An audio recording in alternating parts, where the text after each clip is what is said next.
Hey, what's going on, fight fans? Hey, this is Coach D, the Wild Man, coming at you again with another episode of Coach D Media. Now, you know I do with Coach D Media. I give you the best stories and the best interviews. You already see who I got. I got the man.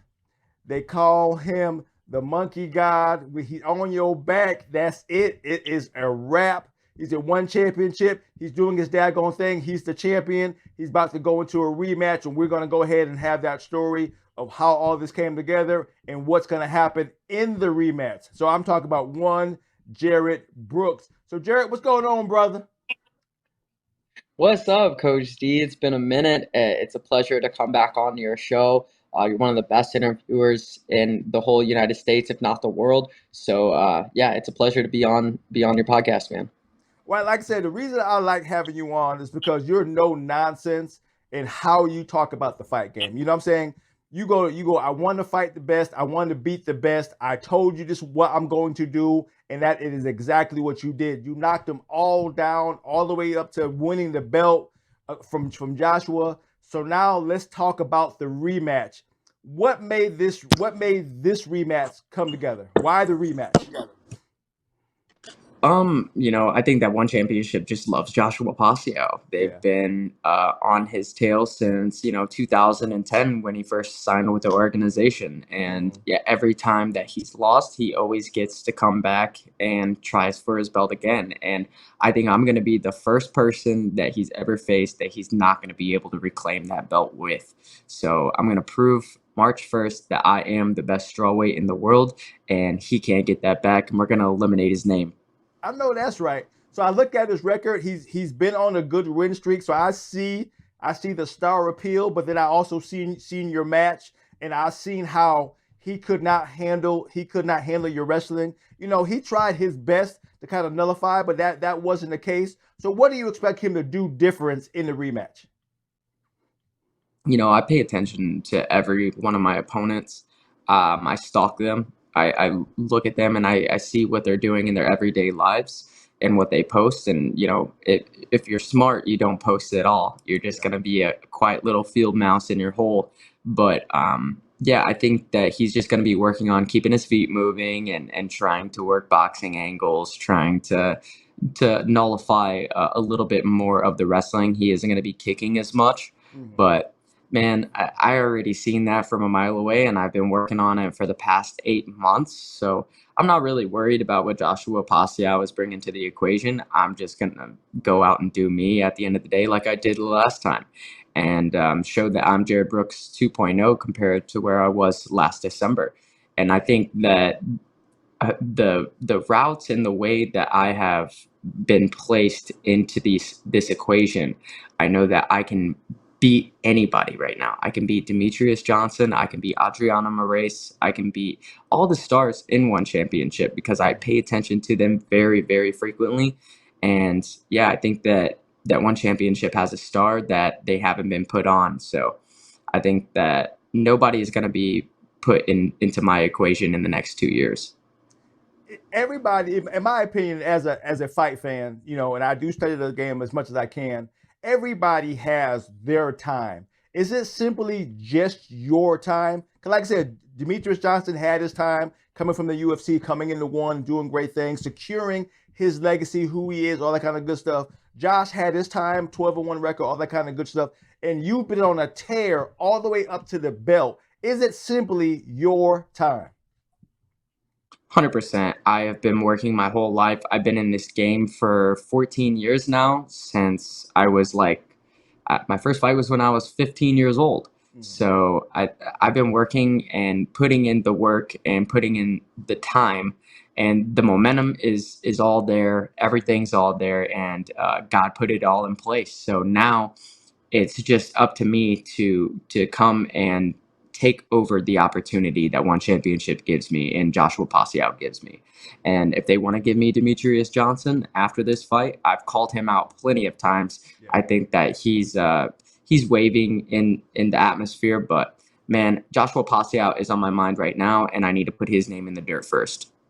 So explain Jared 2.0. What exactly does that mean when it comes to your preparation for this fight? I've been working on every facet of mixed martial arts the past 8 months. I've been doing a lot of Muay Thai, a lot of karate. I've worked on my ground wrestling and catch wrestling, and going up against the cage as well. Josh did a really good job of defending my takedowns the last time. So I want to make sure that I nullify any type of defense that he has going into this rematch. And I think that when I do get him down, I've been working with Alex Hody. He's one of the best jiu-jitsu practitioners in the world. I've been working with Maliki Friedman. Maliki Friedman's one of the best jiu-jitsu practitioners in the world as well. So I think that the way of the recipe of Jared Brooks right now is 2.0, bro. And my boxing has always been good, but my boxing's better now. So if they've been working on boxing, or whoever I go against has been working on boxing, then you're in trouble, man. I know that's right. So I don't think you're being, overlooked or overshadowed, but do you think that your star power is still on the rise, or you think people now know who Derek Brooks is? Or do you feel you still have more work to do?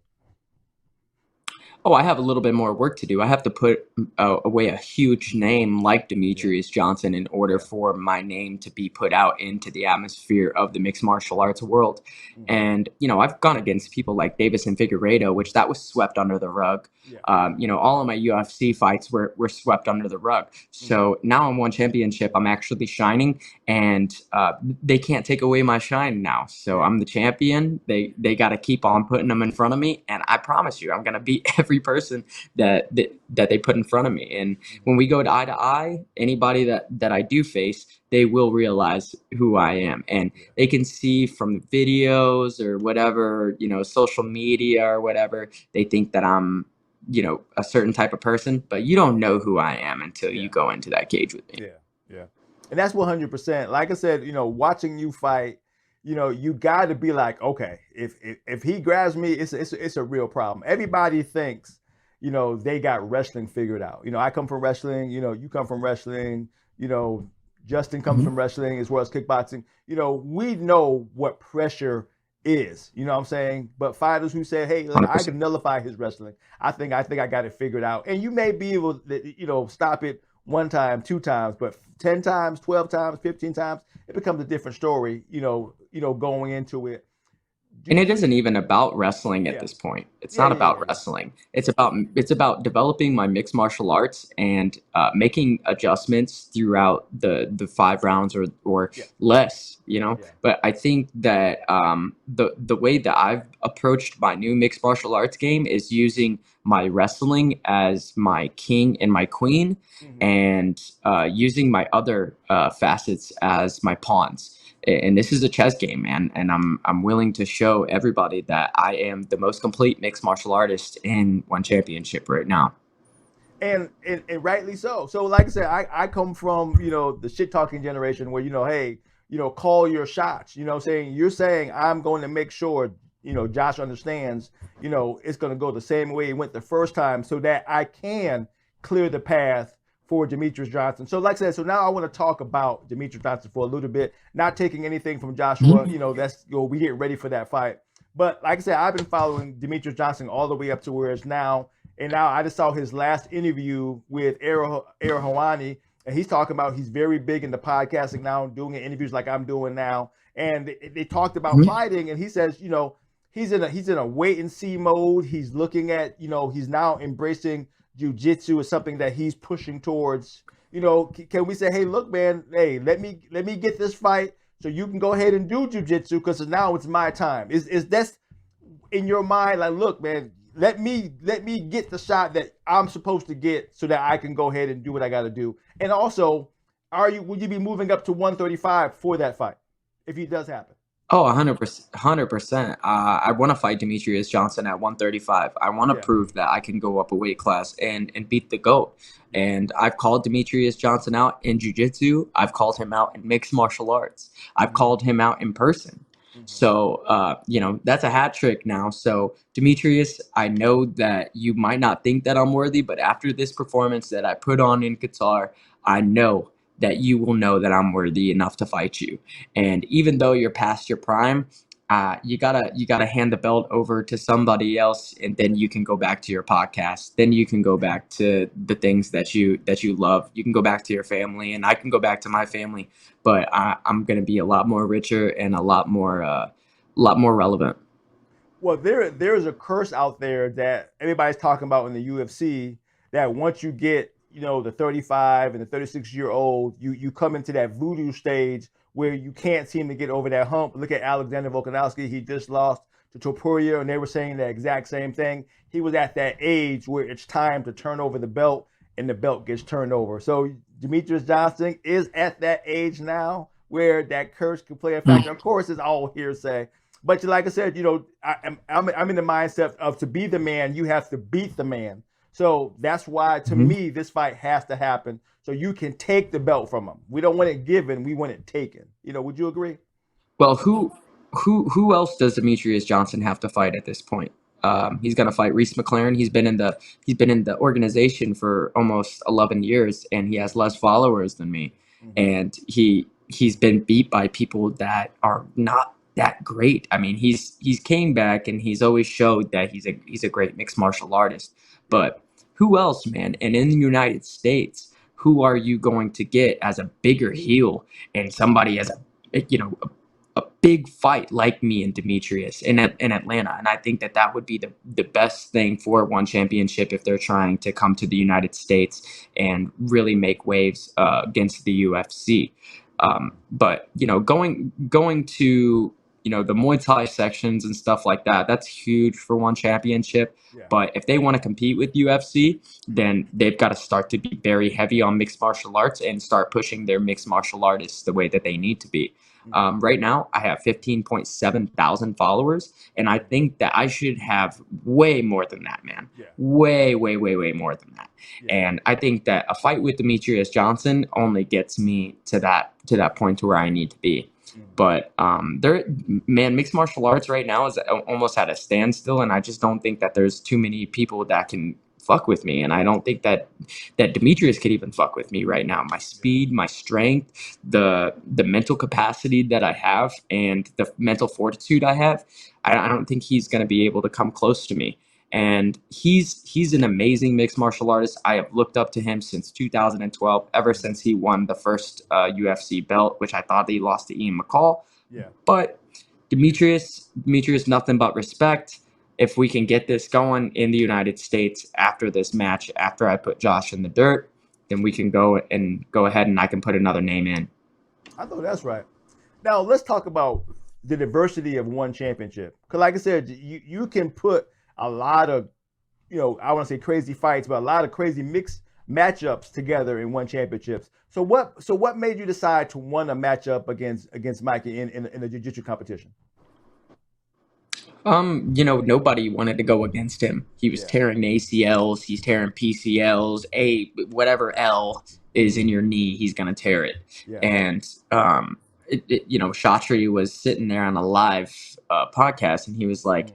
"Hey, nobody wants to go against Mikey. He's that good." And Yeah. I'm just like, "I'll be your Huckleberry, Mikey." But I asked for 6 months. Oh, Six okay. months. I think that I could beat Mikey in 6 months, Wow. but Okay. they gave me 3 weeks, right? Oh, So okay. I I didn't know that. I think I did well for 3 weeks. Yeah. Coming off of the couch Mm-hmm. against the best jiu-jitsu practitioner in the world. Yeah. So yeah, I think that Mikey is the best submission grappler in the world right now. But yeah, it can be 6 months, man, and I would love to go against Mikey again. No disrespect, I think he is the GOAT. Mm-hmm. And same with Demetrius Johnson. But man, I want to be a go killer. I want to be the person that climbs those mountains and Mm-hmm. keeps climbing and keeps climbing and keeps climbing and keeps slitting throats and keeps slitting throats and until I get to where I need to be to feed my daughter. I know that's right.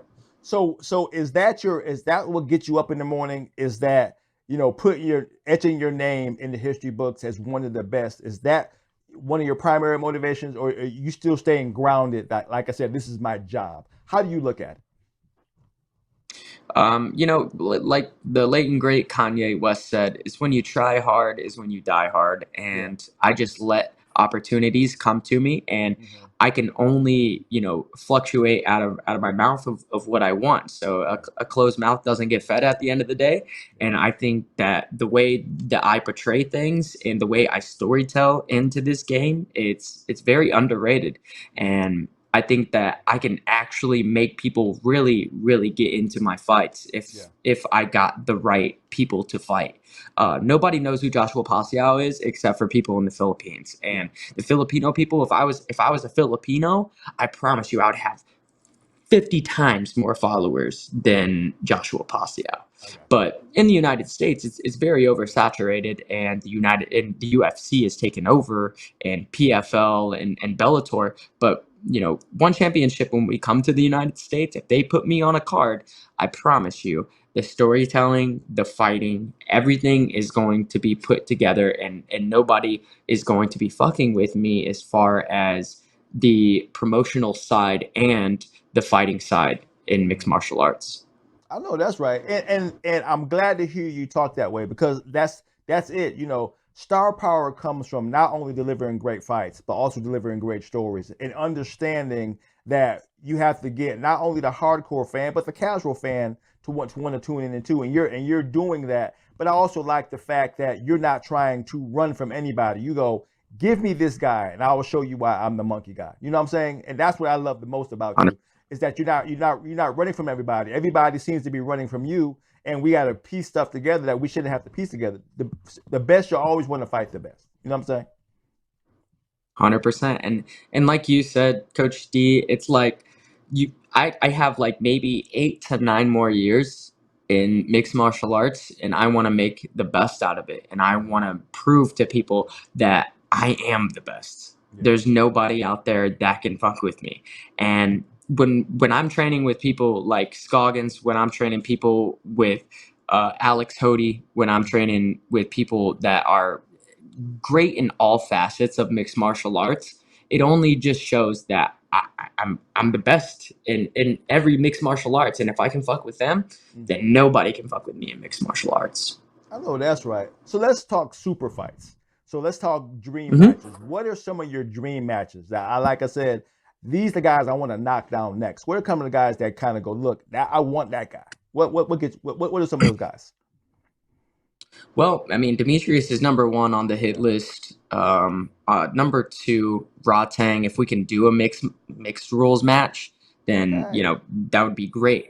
I want to prove. I want to prove that these people have been fed with a silver spoon in their mouth the whole time, and they're getting fed opponents that aren't that great. Yeah. And even the Muay Thai, like when you see Daniel Williams versus Ratang, and Ratang can't knock out Daniel Williams, and you have somebody like Jeremy Miata, which is not in the top 5 in my division, Mm-hmm. knocking out Daniel Williams, and Lito Adewang Mm-hmm. beating the shit out of Daniel Williams, knocking him down twice. Mm-hmm. Ratang, he's not that good. He just has a good chin, and he's a great entertainer Yeah. inside of the ring. Mm-hmm. But when me and him get in there and he feels my power, he puts his hands down, man, I think I could really knock out Ratang. Okay, so good. So you're good. So you're And not holding another back. Go another ahead. one Another one is John DeBella. John is somebody that is the strawweight world champion in kickboxing, Mm-hmm. and I would love to do a straight boxing match with him with 4-ounce gloves. And Mm-hmm. I think that I could prove a lot of people wrong about my power and what I can do with my hands. Mm-hmm. So you think now in one is it finding the right match or is it the weight class? What do you see is some of your holdups is getting everything that you want? There's no holdups on my end. Yeah. I want to fight everybody, and it doesn't matter what the weight class is. I've Mm-hmm. been telling people this for the past 3 years. I Mm-hmm. really don't care. Yeah. And win, loss, or draw, I put it on the line, and it's like we're all gamblers. All Yeah. MMA fighters are gambling, not just with their careers, but with our lives. And Mm-hmm. I don't give a fuck. I'm willing to go in and show people what I'm about at the end of the day. And I am a smart fighter. I'm Yeah. intelligent as hell. And I want to speak well when I'm 68 years old. I Mhm. want to speak to my daughter when I'm older. So I'm not going to be a Daniel Williams. I'm not going to get knocked down on my ass every other round. Mhm. That's not me. I am smart, but at the same time, when I find my bullseye, I hit it. Mhm. So let's mix it up. So we know Jared the fighter.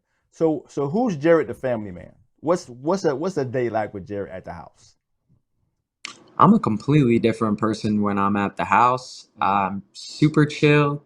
My girlfriend and my baby girl, all we do is just hang out and we watch we watch what is this show? The Blacklist. We watch 90 Day Fiance. Mhm. I'm cooking, she's cleaning, we're making bottles, we're just hanging out, just enjoying life, and I am a completely different person. I said that in a lot of my Instagram posts Yeah. and social media posts. Like, yeah, I am a kind of a dickhead when it comes down to being on social media and selling fights. But if you know me personally, then it's Jarrett Brooks. I'm just a family man that really just loves my family and loves the Mhm. people that are around me and the people that support me.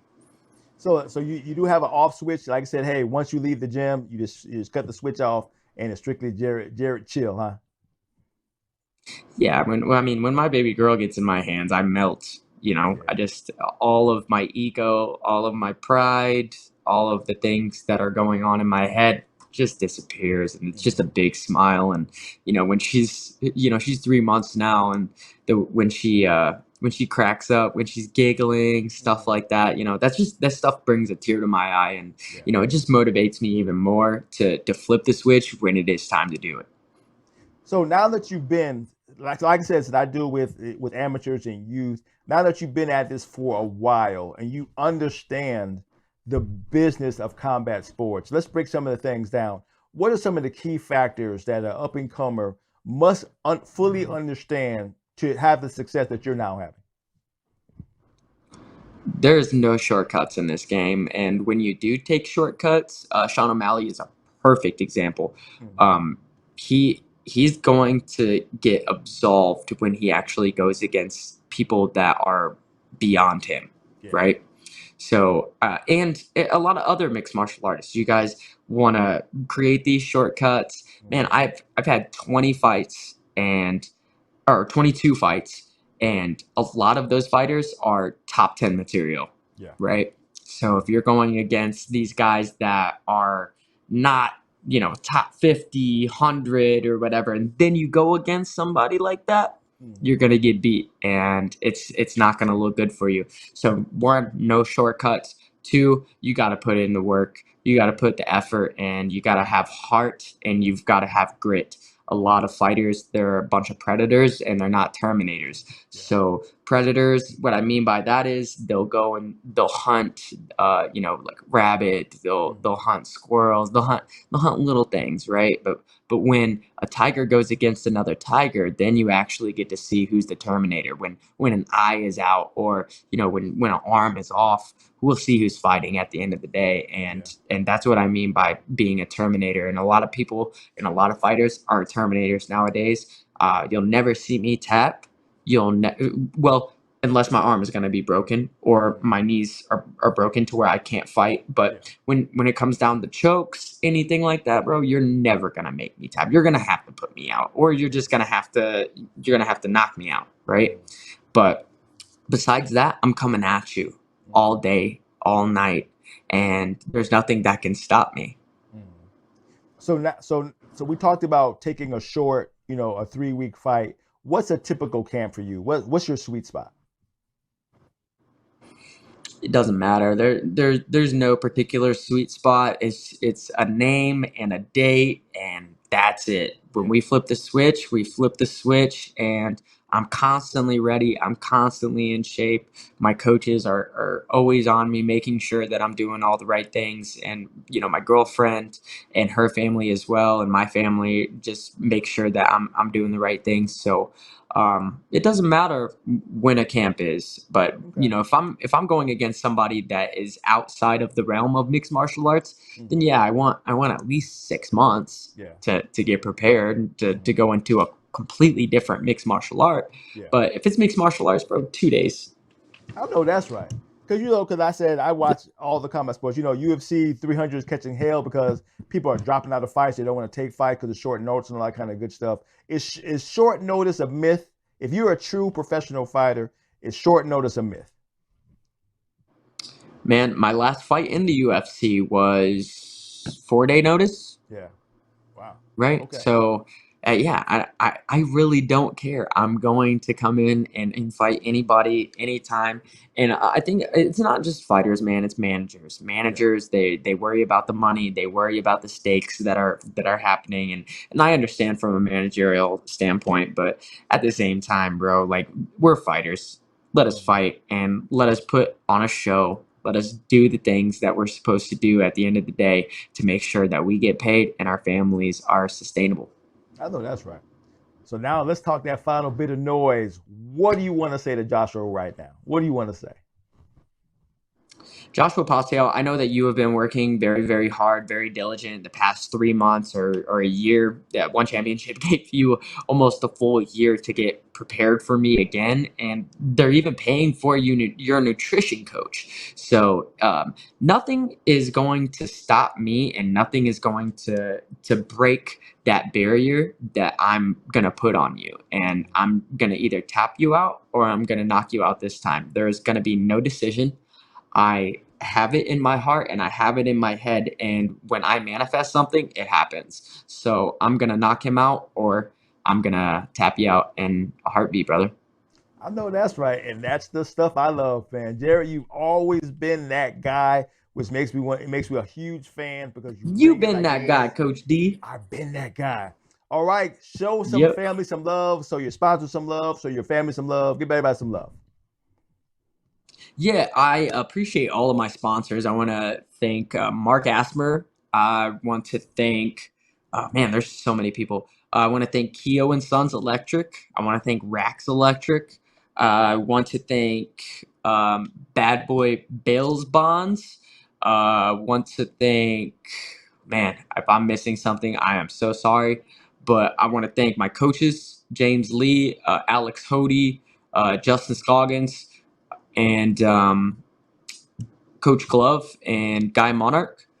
I want to thank all of my family, my girlfriend especially. She's been a G throughout this whole camp. It's our first child, and she is being a gangster right now. She is literally just holding, cooking, all that good stuff. I want to thank my daughter. My daughter is the best thing and the biggest motivation in my whole life, and uh, I want to thank my dad and my mom for birthing one of the baddest motherfuckers on earth. I know that's right, and Jared, and that's what it's all about. Being able to enjoy life doing what you love, and that is fighting for you, you know what I'm saying? And then having a well-rounded mentality. And like I said, hey, at the end of the day, I'm gonna be the best. And then calling it into existence, like you just said, I'm gonna will this shit into existence. And that's what I love, man. Hey, I can't wait to see this fight. I can't wait to see how it go down. And if it should be in this, well, no, where's it at again? Where's the fight at again? It is in Qatar. It's in Doha, Qatar. It's in the Middle East. It's kind of by Saudi Arabia. And if I Mm, can say one more thing, sure. Demetrious Johnson, I have been chasing you for the past 14 years, bro. 14 years since I started this. You're one of the reasons why I started this game, and I want to end your game. So please let me be the person to do that. Let me be the person to make you walk away, go to your family, and enjoy the rest of your life, bro. And maybe somebody in the future can do that to me. Man, shoot. That's what I'm talking about, fight fans. Jared Brooks is bringing it like it is. He says, look, at the end of the day, right now is me and Joshua, but after that, I want to go ahead and retire Demetrious Johnson. Yo, that's what I love. Don't back down from nothing. Call your shots. That's one thing, Jared, thank you for that. That's a lost art that we have gotten away from in combat sports, and that is calling your shot. You're supposed to call out who you want to fight. You ain't supposed to wait on a manager. You're supposed to wait on somebody to go, hey, do you want to fight this guy? No. Call him out your daggone self. Go, I want to fight you. You see him in the bathroom, I want your ass. Like Jared is doing. He said, Exactly. no matter where Demetrious Johnson is at, I telling him I want his ass. And that's exactly what it's supposed to be. Because we don't duck nobody. Man, I'm getting excited. Nope. I need to calm on down. I got stuff to do, but it's all good. Hey, fight fans, I tell you, I give you the best stories. I give you the best interviews. Jared Brooks, get ready for Joshua. He is ready. This is number 2. He dominated number 1. He really don't know why it's number 2. But you know what? He's a fighter. He says he'll go ahead and make it happen. And he's going to go ahead and show him why it shouldn't have been a number 2, because he's waiting on Demetrious Johnson, and I'm down for that smoke too, because it is what it is. This is Coach D doing what I'm doing, calling it like I see it, talking my share of shit. To hear from me again, peace out. Thank you, guys. Man.